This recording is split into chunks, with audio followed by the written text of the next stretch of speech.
আজকে আমি তোমাদের সাথে আর একটা রান্নার রেসিপি শেয়ার করলাম। চলো দেখি। প্রথমে আমি কড়াইয়ে দিলাম তেল, তার মধ্যে দিলাম একটু লবণ আর দিয়ে দিলাম আলু। আমি এগুলো টুকরো করে ধুয়ে কেটে নিয়েছি। দিয়ে দিলাম তার সাথে একটু হলুদের গুঁড়া। এখন এটা আমি ভেজে তুলে নিচ্ছি। এর মধ্যে আর একটু তেল দিয়ে তার মধ্যে দিয়ে দিচ্ছি তেজপাতা আর দিয়ে দিচ্ছি পেঁয়াজ কুচি।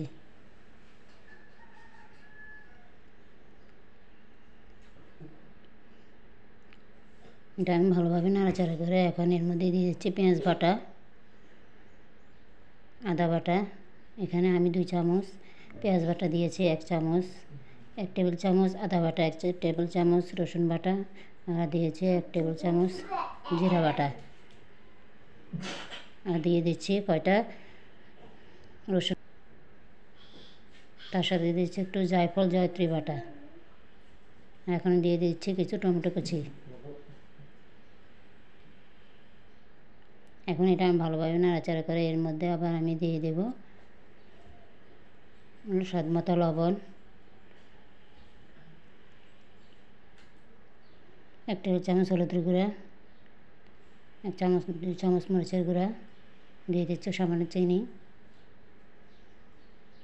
আর একটু জল দিয়ে এটা আমি ভালোভাবে কষিয়ে নেব।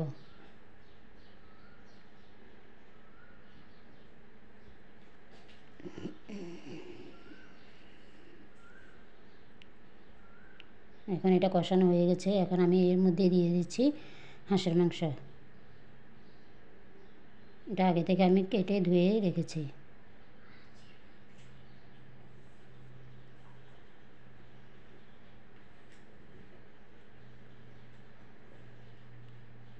এখন এটা আমি ভালোভাবে নাড়াচাড়া করে কিছুক্ষণের জন্য ঢেকে দেব।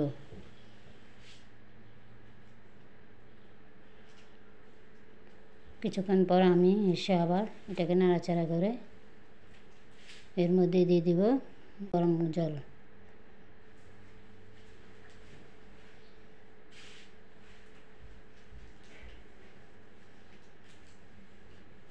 এখন দিয়ে দিচ্ছি ভাজা আলু।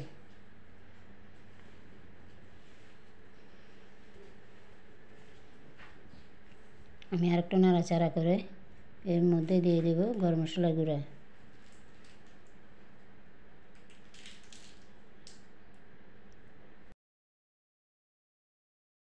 আমি এটা এখন তুলে নিচ্ছি। আর আমার এই রেসিপিটা যদি তোমাদের ভালো লাগে তাহলে আমাকে লাইক, কমেন্ট, শেয়ার করবে। আমার পাশে থাকবে। সবাইকে ধন্যবাদ।